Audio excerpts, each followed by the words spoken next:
Ashland, we're the omni-faith community, just everyone walking our spiritual path. My name is Donna Corso, and I'm president of the board here, so it's really wonderful to see your radiant faces out there. We'd like to start with a couple of announcements. We have our prayer circle on Mondays at 5 o'clock. It's right here at the Avalon in the back room. So you're all welcome to attend. If you have something heavy on your heart, please fill out a prayer request form and put it into our prayer box on the table in the back, and it'll be prayed for. We have a couple of announcements, and then Norma has an announcement. First of all, if anyone is interested in serving on the board of directors here, it's a wonderful, rewarding experience, and we would like to invite you, if you would like to have that experience, to see either me or Norma after the service and just express your interest in that. August 18th, how many have marked your calendar for August 18th? One calendar, 2 calendars marked. Okay, August 18th, we're going to have our annual meeting / 10-year celebration. 10 years with Norma as our minister here, Reverend Norma Burton. So, yeah, it's going to be fun. There's going to be lots of music and celebration and things like that. So make sure you have it on your calendar and that you come here that morning. It'll be our service. Norma, do you want to make your announcement? I've got my mic. I'd really like to welcome Maurice and Jeff this morning and let you know that next week they're going to be giving a little announcement, but I'm going to give you a prelude to it right now. We're really blessed to have them in our community, and Maurice has written a wonderful book that I think is going to have a big impact on the world, and I know on our community. And so he's a former Roman Catholic priest who struggled to remain committed to his vows and live authentically as a gay person and find intimacy. His social activism threw him into doubt about dogma, and after 30 years of church leadership, he inspired to leap beyond the bounds of conventional religion. We can all relate to that, can't we? And into the passionate embrace of a bigger God. This deeply personal story invites readers, spiritual seekers, as well as those alienated from religion, into a sacred space to explore their own journeys and make sense of the human longing to trust in something beyond ourselves. So doesn't that sound like a great and needed book? And so he's doing a book signing and a brief announcement about it, so you'll get a taste of him personally and Jeff too next Sunday. So tell friends about it, okay? That we're lucky to have them here before they go back to Puerto Vallarta. And then maybe when they come back again another time, we'll have Maurice speak and have a whole Sunday service about it. So I'm excited to have them here. So give them a big welcome after church today, and tell your friends about next week. Okay. And then also next week, our own Teresa Baldwin is going to be commemorating with us and speaking about her mother, who was Estella, who was a wonderful leader in our midst, who founded our prayer chaplains group. And it's been 1 year, about a 1-year anniversary since her departing to the heavenly realms. And so her daughter Teresa is going to be speaking to us about her experience over this last year and bringing it full circle to our wonderful prayer community here. So tell your friends about that too for next week. Thank you. Thank you. Next week sounds pretty exciting. All right. One thing I didn't mention, if you have any need for one-on-one prayer, I see Kathy Mary is back there, and she's going to be our prayer chaplain today. Seek her out afterwards if you'd like her to sit with you and pray. We have wonderful musicians today, Heather and Richard, and sometimes Donna will be joining in. And before they begin the first song, I'd like to do a short reading. And this is an excerpt from John O'Donoghue's book, Anamkara, a book of Celtic wisdom. Love is the deepest language and presence of soul. In and through the warmth and creativity of love, the soul shelters us from the bleakness of that nothingness. We cannot fill up our emptiness with objects or possessions or people. We have to go deeper into that emptiness, and then we will find beneath nothingness the flame of love waiting to warm us. The flame of love waiting to warm us. And with that, Richard and Heather and Donna. The flame of love is a really good segue into this first song. It's called Radiant Light. So, is Isn't this great that we get to come here and remind ourselves and each other of the light and love? It's been a tough morning for me, but I'm glad to be here with you all. Let's stand up and let's sing. And the words of this song are, I am a light, a radiant light of God. Let the sun shine in, we're holy. I am a light, a radiant light of God. Let the sun shine in, we're holy. And the second part goes, don't forget who you are, full of...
By sometimes doing an ancient pagan Celtic ritual of welcoming the four directions.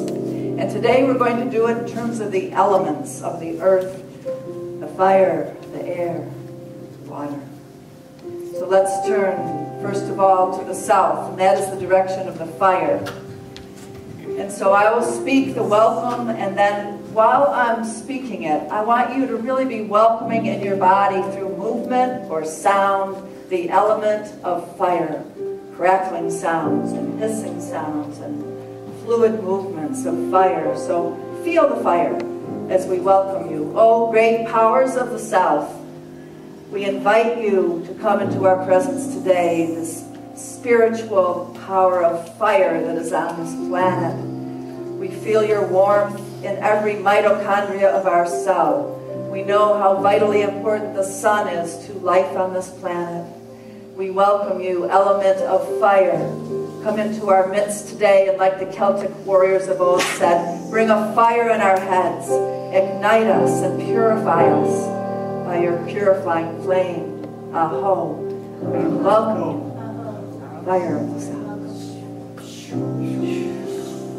Thank you. Let's turn to the back of the room, and that is the west. It's good to get oriented to our directions, isn't it? In the west, we think of looking out to the great ocean waters of the Pacific. So we welcome you, great powers of the west, the deep ocean blue greens. We see deeply into you where the waters take us into the depths of our own selves. So much water we are. And into the depths of our emotions. We're not afraid. We welcome our deepest selves, our soulish selves, our emotions. And we know that the fluidity of you, water, helps us. We welcome you now, deep waters, waters of our own souls. Come, refresh us. We welcome you. Let us turn to the north. And in the north, you can actually spread your legs apart a little bit if you want to feel what it feels like to be a mountain. We imagine the great snow-capped volcanic mountains to our north. And we welcome you, great powers of the north, the earth, the mountains, the solidity, and yet the truth of the ever-changing nature of life on planet Earth. We welcome you change. We welcome you solidity, and we welcome you deconstruction of form. And we welcome our soul's life beyond all form. Come and be with us now, great powers of the mountain in the north. Amen. Now we turn toward the east, where the sun rises. We celebrate the element of air and wind. Come to us now, great winds of spirit. Fill our sanctuary, fill our souls with your presence, great spirit of the wind. Come and make us hollow and holy. We lift up our spirits, our souls to meet yours in the wind. We welcome you now, great powers of the east. And now remain standing and just looking at me, but also then turning your gaze inward and realizing that we couldn't be here in this sacred space if it weren't for our bodies. And so we welcome our bodies, and many of you, just as I said that, you took a breath. Because our breath is our connection to the sacred and the holy, the Ruach, to all that is. So we bring our breath present here. Take another long, slow, deep breath. And feel the union that we have with one another, with spirit and our breath. We welcome you here. Without you and your heart and your breath, this wouldn't be possible. So thank you for being here. Welcome yourself. Give yourself a hug. Thanks for coming. Knowing that we are in sacred space, now you may be seated.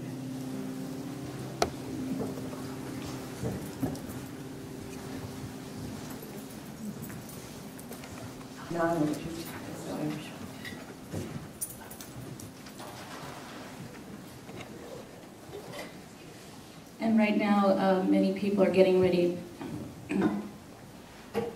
to pray up on the hill of Pilot Rock. They're getting ready for Sundance.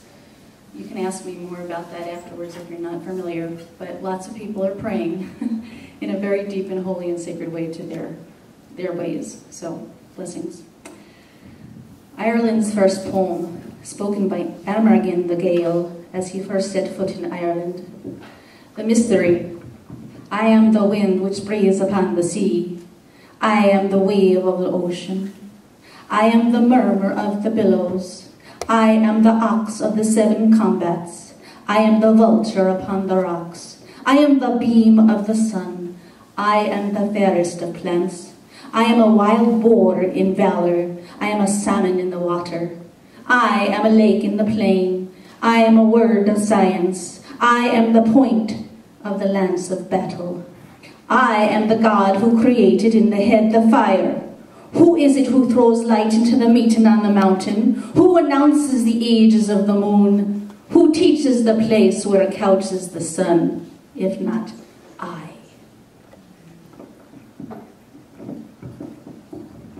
you say that about yourself? This was a human star being speaking about his identity as he first set foot on the Green Isle. Last night I went to a wonderful play. There's so many great things going on in our community. Richard called me up and said, "You've got to go to this. It's called Star Walk by Sierra Faith, who's a member of our community." And after hearing the play, I invited her to come here to Unity and perform it sometime. And she said yes.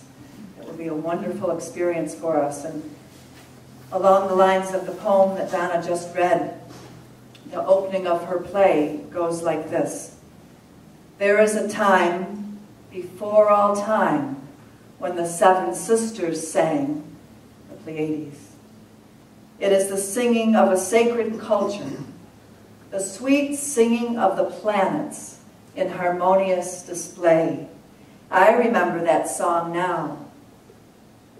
One endless night of novas draping color across a star-drenched sky, one endless day of sparkling seas and clean white sand warm beneath our toes, the cry of seabirds, the crashing surf.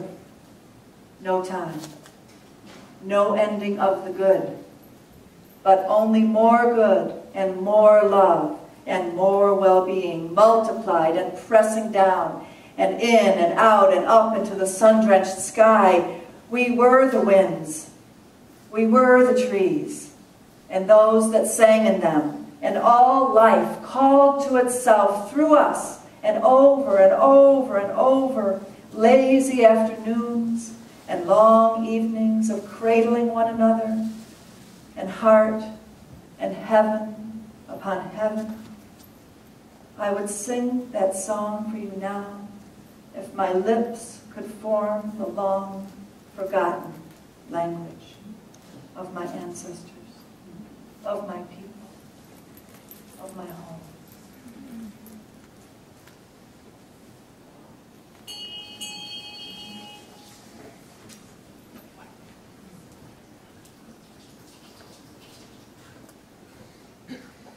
I'd like to speak the words to this song before I sing it. It's called The Mystery. The meadow green is calling me to the valley of my birth. The hawk, she cries, and the willow sighs from a wound beneath the earth. Alas, my friend stood by my side when I forgot my song. The tune is just beginning, dear, and I'd like to sing along. The meadow green is calling me from the valley of my soul. The grasses sway and the lilies wave as they whisper of my home. Alas, I seem to hear them now as the secrets are revealed, but the mystery travels far beyond as the wound begins to heal. The meadow green is calling me to the valley of my home. The dragon flies and the lizard lies in the shadow of a stone. Alas, we feel the magic twine that binds us all as kin. Oh, the mystery travels far beyond a story without end. The meadow green is calling me from a seed within my womb, a seed that knows the way to grow from the fountain of my truth. Alas, I see the river now as it flows on to its source, and the blood of all that lives and dies plays a rhythm with the shore. The mystery travels far beyond as the wound begins to heal. The mystery travels far beyond as the wound begins to heal.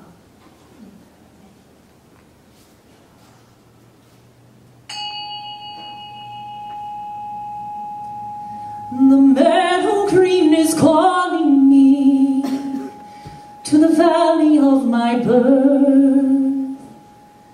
The hawk, she cries, and the willow sighs from a wound beneath the earth. Alas, my friend stood by my side when I forgot my song. Oh, the tune is just beginning, dear, and I'd like to sing along. The meadow green is calling me from the valley of my soul. The grasses sway and the lilies wave as they whisper of my home. I seem to hear them now as the secrets are revealed. Oh, the mystery travels far beyond as a wound begins to heal. The mystery travels far beyond as a wound begins to heal. The mystery travels far beyond as a wound begins to heal. The meadow green is calling me to the valley of my home. The dragonflies and lizard lies in the shadow of a storm. Unless we feel the magic twine that binds a soulless kin. Oh, the mystery travels far beyond a story without end. The mystery travels far beyond as a wound begins to heal. The mystery travels far beyond as a wound begins to heal. The meadow green is calling me from a seed within my womb, a seed that knows the way to grow from the fountain of my truth. Alas, I see the river now as it flows on to its source, and the blood of all that lives and dies plays a rhythm with the shore. The mystery travels far beyond as a wound begins to heal. The mystery travels far beyond as a wound begins to heal. The mystery travels far beyond as a wound begins to heal. The mystery travels far beyond as a wound begins to heal.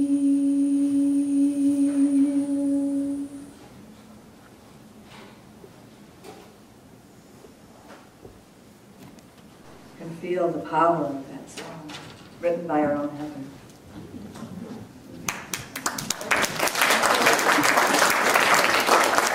With a little help from my friends.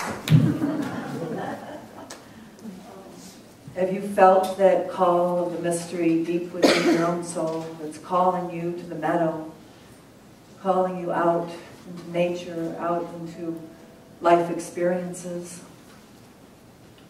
This call deep within my soul led me to this journey that I just took over to Europe, to the ancient lands of all of our roots, really. As I look around the room, I think everyone here has some Celtic roots in them.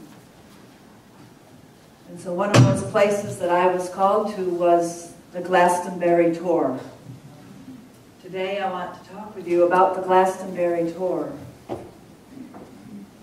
Tour. You know what that word means? The hill. The hill. Glastonbury is a place where Shirley Heather's song is very real there. The mystery calls to us from Glastonbury all through the ages. And Glastonbury is not what it seems. You can go there today and you can see the old buildings and many festive things, astrologers and psychics and all kinds of New Age people are there these days. But there are many layers of meaning and mystery there, still there. From the ancient times to the present day, fantastic tales of magic and interdimensional connection from the Neolithic labyrinth that's there on the tour, where ancient goddess fertility rituals were carried out tens of thousands of years ago, to the cauldron of Morgane de la Fée, Morgane of the fairies, where she did scrying into the dark waters of the wells there, until it became called the Isle of Glass, the Isle of Glastonbury. The glass means the dark waters of scrying and looking into that mystery. And then it's the place of King Arthur and the Holy Grail in Avalon. Yes, Glastonbury is Avalon. It used to be that there were 7 islands there. Hundreds and hundreds of years ago, the waters covered the valleys there. And there were 7 islands, but now it's all the valleys of Somerset and the farming fields there. But if you stand on top of the Tor and a misty morning, you can look down and the mists are all around the hilltops, and you can still imagine how it looked in those ancient times when it was the watery marshes of Avalon. Yes, ancient legends of magic and power, always the same and yet always changing and being renewed. This is the way of Glastonbury all through the centuries, a sacred mound where mystery is afoot, where myths are being remembered and transformed and remade all the time. Ancient customs are rediscovered and revived there, and boundaries of consciousness are pushed through there. Glastonbury is a natural sanctuary where the earth spirit is the teacher. A natural sanctuary where the earth spirit comes alive in the wind upon the Tor, in the weird ancient trees called Gog and Magog, in the magical fruit of the goddess that we've come to call the apple, that when you split it in half, you see the five-pointed star. Walking upon the hills there to this day, you can come upon a sign that says the apple orchard of Avalon. So there's a spiritual power there in Glastonbury. When people come there to visit or stay through all the ages until today, their intent is to live out their soul's values of caring and sharing in the highest reaches of human compassion and kindness. When you think about King Arthur and the Knights of the Round Table, that's what they were seeking in Avalon. When you think about the Holy Grail, seeking the cup that the Christ light drank from. Not everyone succeeds in living out this goodwill and unconditional love there because humility is required. Humility to enter this sacred zone. This enchanted isle of Glastonbury, where all things good are possible, reminded me of those lyrics from the song from the movie Camelot. You know, on this isle, so many good things happen. Can you remember the lyrics of Camelot?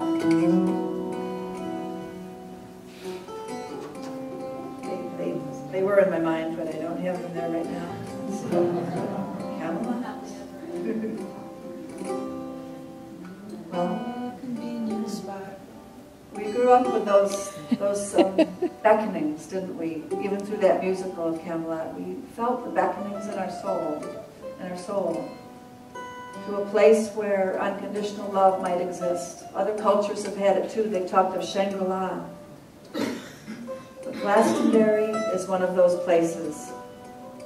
I found it. In Camelot, the winter is forbidden till December.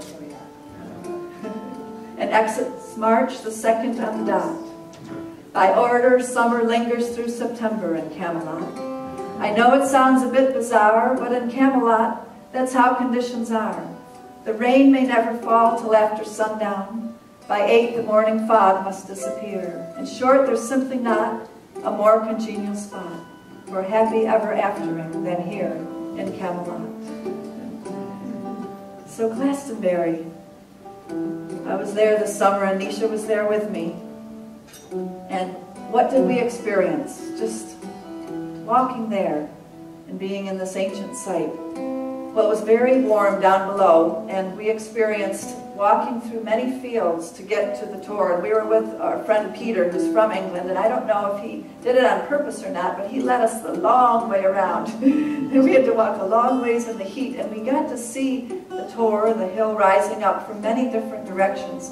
And sometimes you'd even go behind some woods or another hill, and you couldn't see it at all. And they say that the Tor disappears sometimes.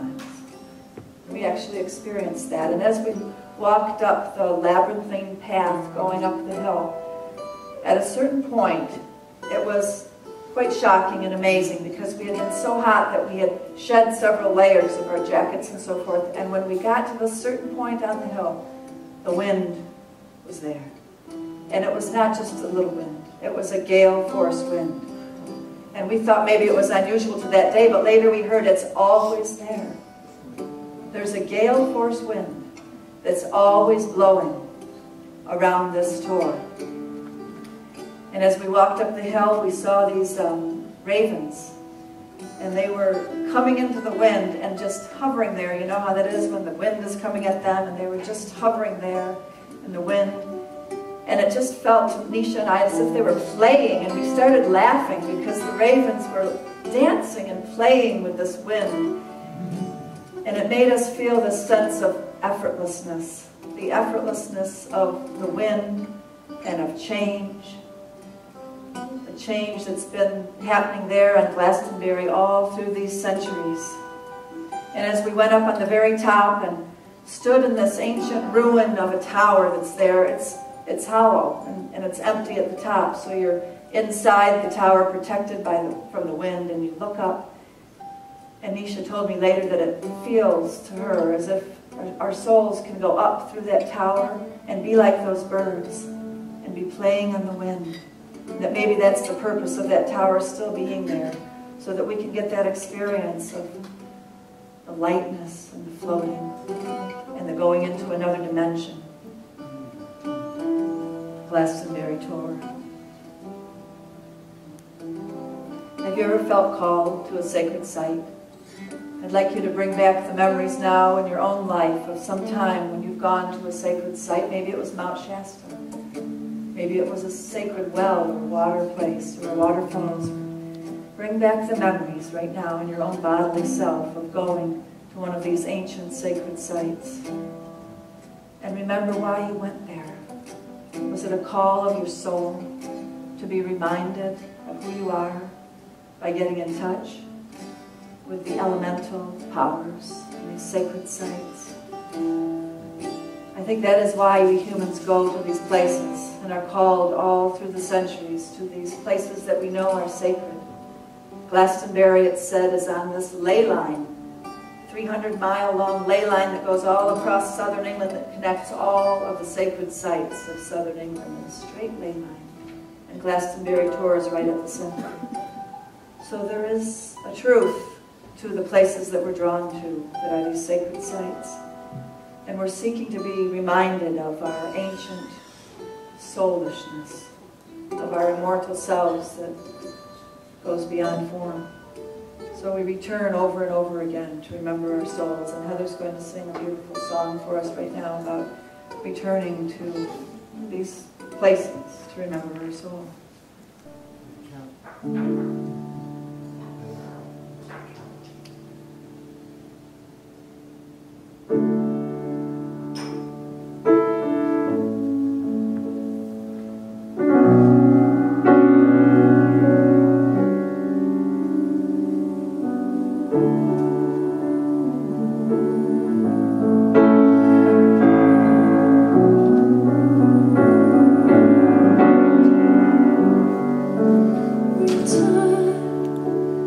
To the way of your soul.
to the way of the soul.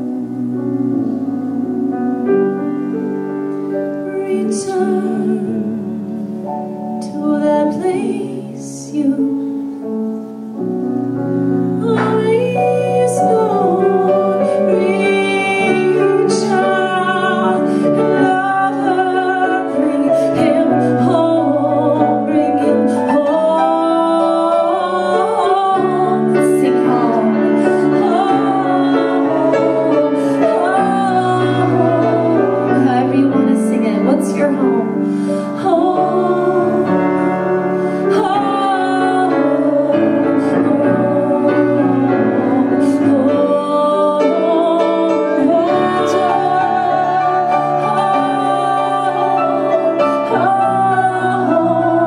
Bring yourself home.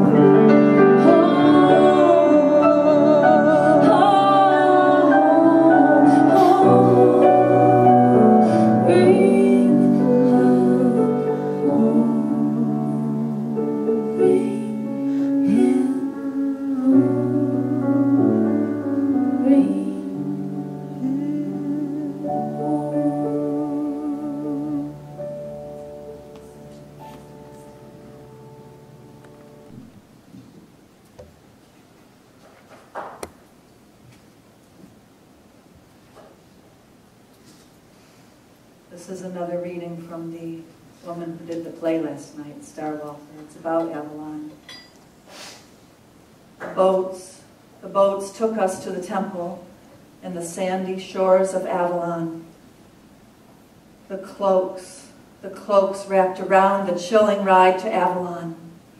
Across the channel still of night, a shaft of starlight parts the mist, and there ahead, like some moon rising, Avalon. She whispers, yes. Trees and seashells, stones and garnets, lilies white on virgin snow, morning glories, sunset roses arching round the temple doors, 13 statues of the goddess, 13 vases full of flowers. Sacred grove, sacred island, sacred life of women's power. I remember, I was there so long ago. Memories from deep inside me, turning thick and turning slow. Slow and now a little faster. I can hear the voices cry. I can feel the drummers pounding. I can see the ravens fly. I remember all the outlines lying on the marble floors. I am tired, yet sleep eludes me as my heart cries out for more. Please recall initiation. Please remember what was lost. Please return me to my station. Now the channel must be crossed. We are rowing through the dark and through the cold. I'm afraid my fear is growing. I'm afraid I'm too broken and too old. All alone, I face my knowing. All alone, I face the night. Can I really keep on going in this sober? Is this sober? Is this right? I feel crazy, like a starling who has lost her sacred flock, where all my sisters, darlings, they've been captured by the clock. I know where to find their prison. I know what I need to do. This is not a time for reason. This is just a time to move. Yes, that's right, a sacred moving. Something now is changing here. I can feel it in my pelvis. Now the mist begins to clear. Oh my God, my heart is pounding and my eyes are full of tears. Yes, I see her silhouette. Yes, my Avalon appears. There they are, my sacred sisters running toward my little boat, all barefooted, long hair flying. They come running as I float. Carry me inside the temple, hold me while I dance and cry. Sing with me, let's walk together through the grove, just you and I. Oh, my sisters, I'm so sorry that I left our special place. I don't know just how it happened. I was simply gone one day to a land so vast and lonely that I easily lost my way.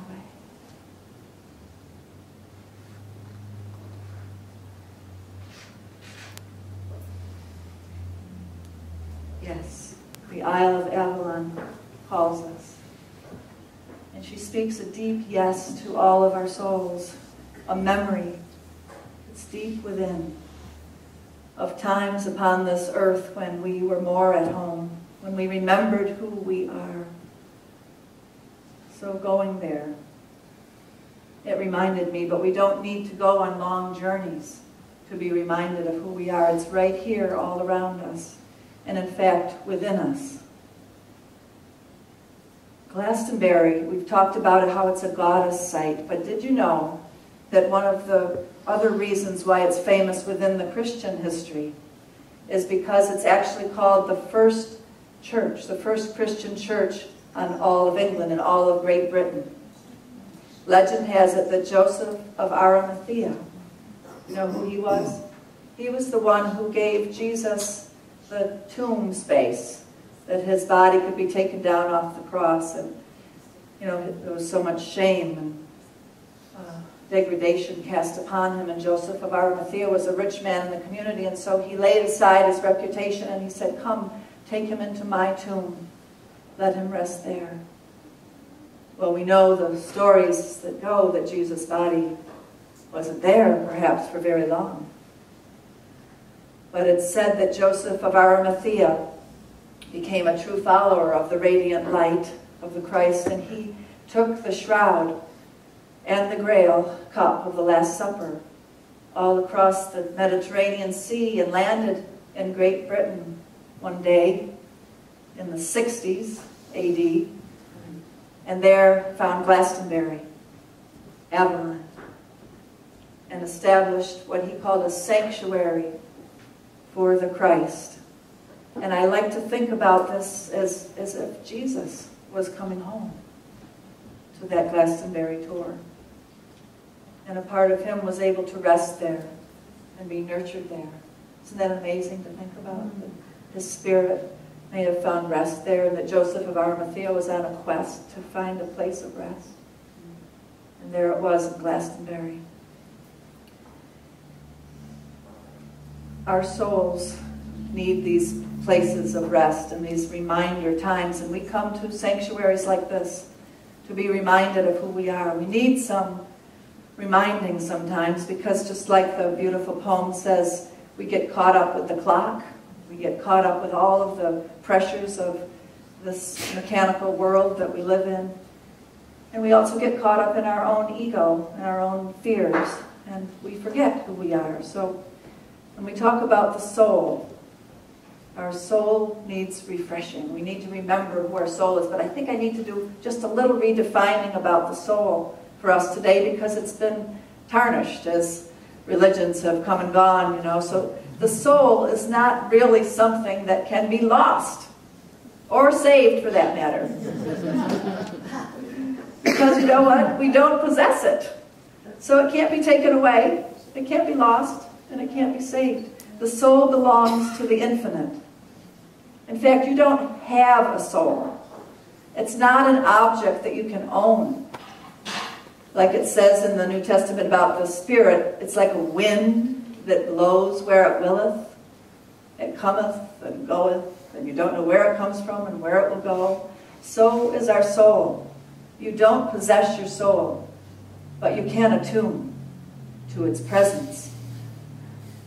There is an unbounded soul that exists everywhere in all space and all time, and your soul is your primary link to this free, unbounded soul.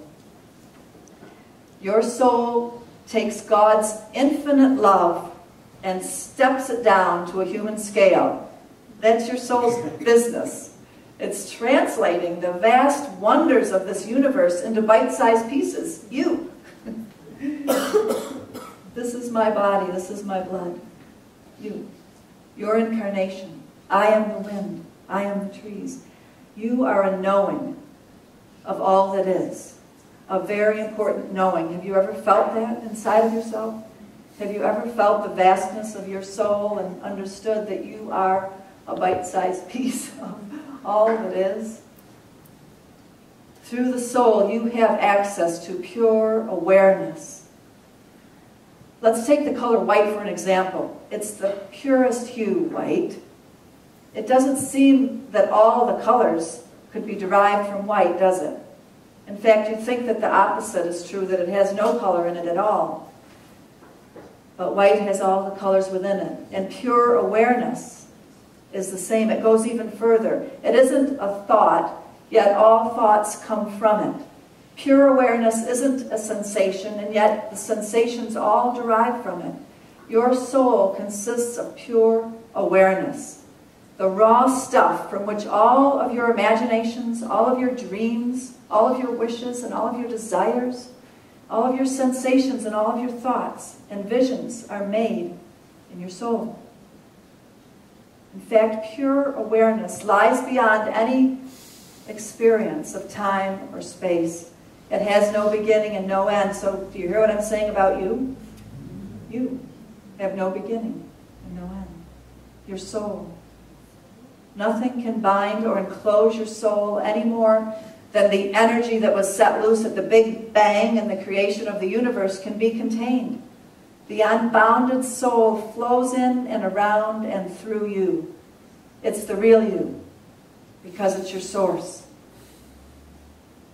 Religions fall back into over-personalizing the soul, mine and yours, because it's hard to imagine that we are these infinite, unbounded souls. So religions try to make it more understandable, just like they tried to make God more understandable by, for a while, saying that he might be a big white man with a long beard sitting up in the heavens judging us, you know? So all of these things that we do to try to make things more contained and understandable don't quite hit the mark.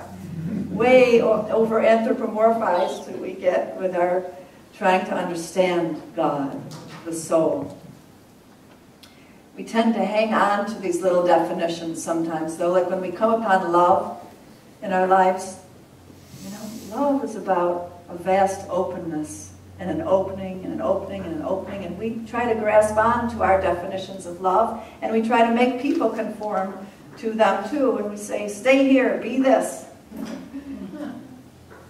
People are vast souls. Love is vast. We can't contain it. We can't say what it has to be. It blows where it willeth. It comes and goes.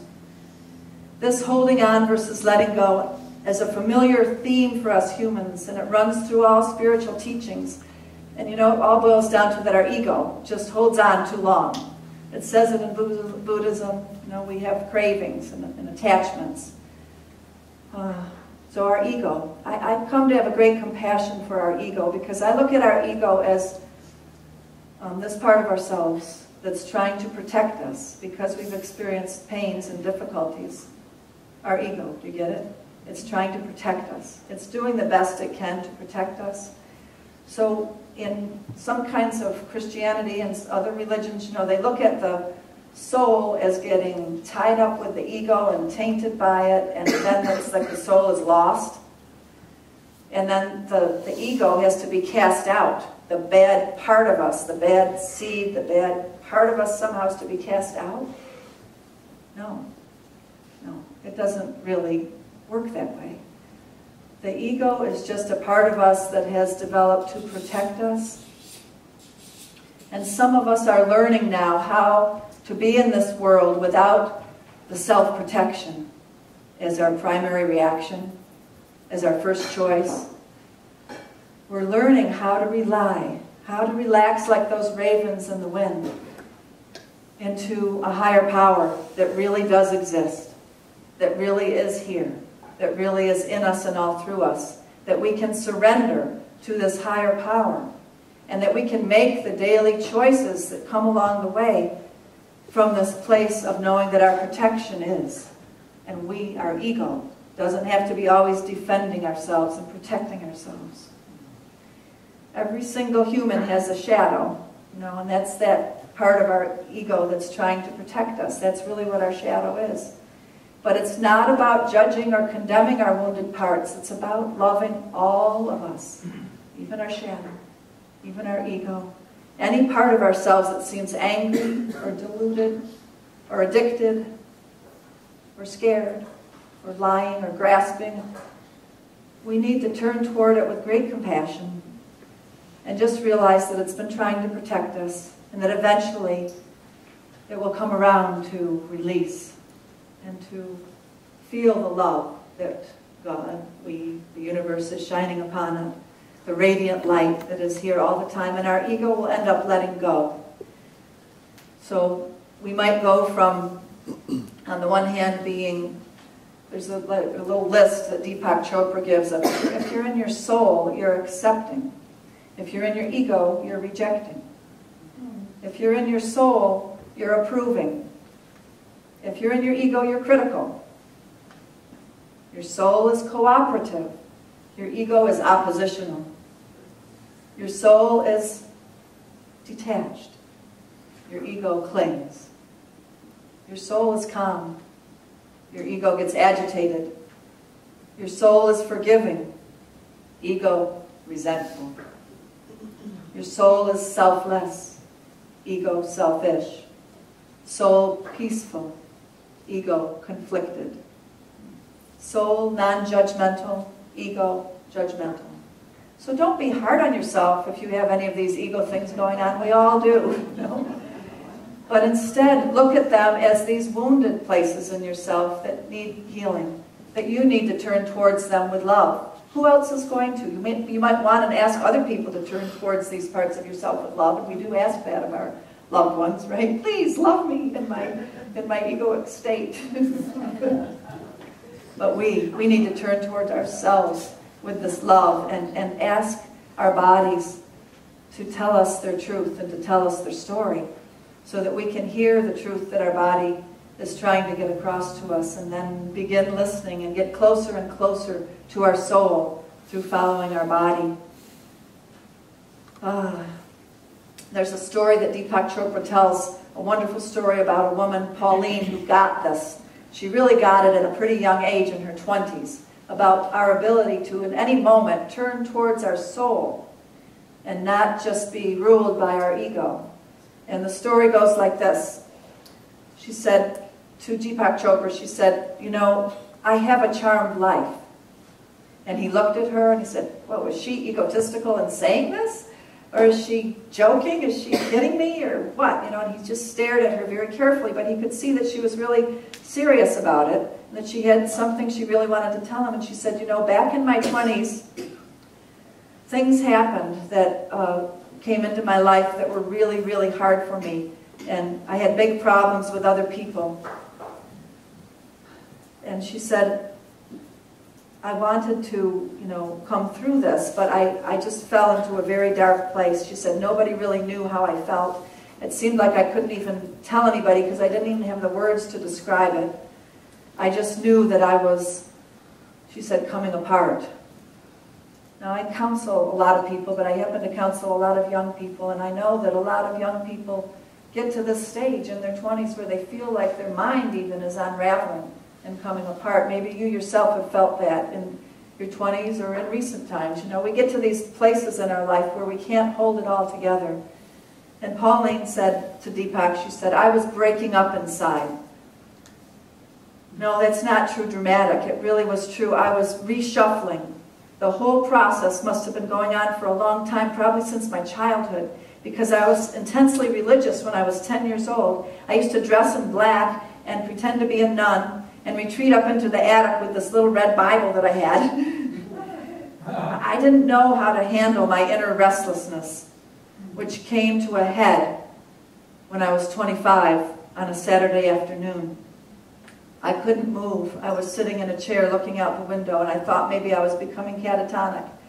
But my mind was racing. I can't remember what my thoughts were about, but I do recall wondering if this is how people do lose their minds. You hear in there, lose the soul, too. You know? And Deepak said to her, did you feel crazy?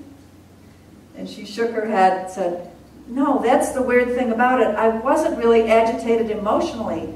A strange kind of calm had a hold of me. It was like watching somebody else's mind racing faster and faster. And suddenly, it all came to a stop. And I looked outside at the bright summer sun, and I knew this. Everything you want is coming to you. There's nothing to do. Everything you want is coming to you. There's nothing to do. Just like that, I couldn't believe it. I heard it like words. And Deepak said to her, did you hear it really like a voice in your head? And she says, no, but it felt as if somebody was communicating with me, like God or my higher self. I wouldn't want to put a name to that inner voice, but my body just became very relaxed. And I thought I was going to cry, but instead I started to sigh and laugh. And a huge burden was lifted from me that I didn't even know I was carrying. And it was like an epiphany. And it changed my life forever. And Deepak looked at her and said, but you were just in your 20s then. Did it really change your life forever? And when he was talking to her, she was in her 40s. And she said, well, you're right, not quite. I stayed in that state of euphoria for weeks, though. And I had this sense of complete trust that took a hold of me, and like a voice inside of me that was guiding me. And I could just relax in an effortless kind of way. And that phase lasted for a few weeks, and then I came down off the high, but that wasn't the end of it. The change was really real. I started making choices, clear choices, in my life that were just right. I trusted something deep within. Was it my soul? My inner guide? My existence was no longer full of crises and dramas. Other people began to notice it. And I started to feel like I have a charmed life. And it's gone on and on and on. Everything that I need comes to me in an effortless way. That's it. That's all we have to know. That's what we have to realize. There's this soul within us that is connected to the source, that's boundless, that is connected to all abundance. It is who you are. We just need to get reminded sometimes by one another, by going to sacred sites. We need to remember who we are. You are your soul. Your soul is eternal and infinite. And you can have that same realization that everything you need is right here in any particular moment. Wow. I think in a way we can feel it right now, because when we talk about it and admit it to each other, it comes present. This consciousness comes present. There's a wonderful song that Charlie Thweet sang to us last week when he was here. He's written some new beautiful songs, and this one's called Beyond Form. Is that the name of it? I think he calls it Beyond All Form. Beyond All Form. And in this song, you can feel called to this state of consciousness, this state of pure awareness that is beyond all form. So in these last moments of our time together, allow yourself through this song to be called to the truth of your soul. And maybe today will be the day that you will walk out of here like Pauline did and say, I have a charmed life. I have a charmed life.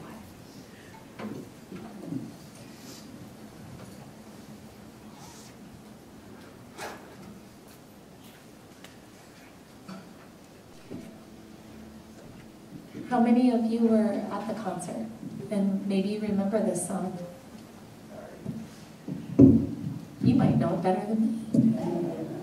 Norma just introduced it to me. I really like it. I would love if you would sing with me, and it's very repetitive. You'll notice the parts that are kind of woven throughout. And, you know, maybe we'll kind of sing the parts on top of each other, and it will just be a natural flow. In particular, the words, beyond all form, beyond all time, beyond all form, beyond all time. When those come up, especially sing those with me. But you can sing all of it with me if you want.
hands out beyond our form, beyond this space and time, and we acknowledge that our lives are a prayer, that we've probably been here through many lifetimes praying this prayer.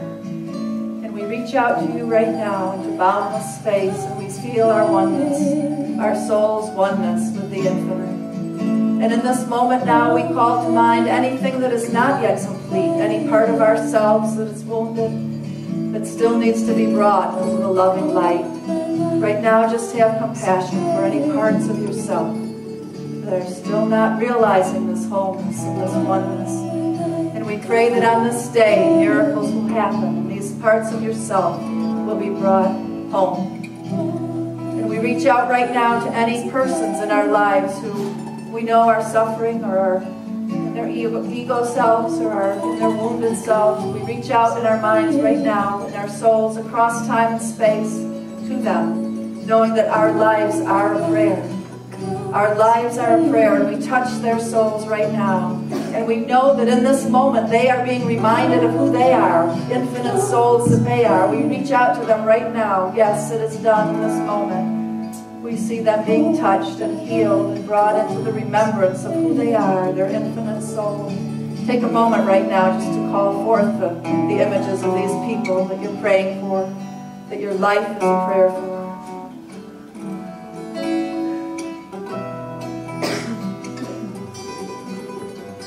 Picture yourself touching them, loving them, speaking a whisper in their ear. Just like that voice came to Pauline that day, you can be a whisper in someone's ear. Everything you need is provided. Everything you need is coming your way. Don't be afraid. Open up. Open up to love.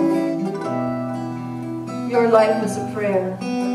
Thank you, Spirit, for having us be these souls in form. And in these final moments of this song, we feel ourselves like that raven upon the wind, being carried in and out of form, in and out of form. Our life a prayer.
Thank you for this sacred presence, our beloved, divine. Thank you. Our hearts are full and grateful. This holy ground.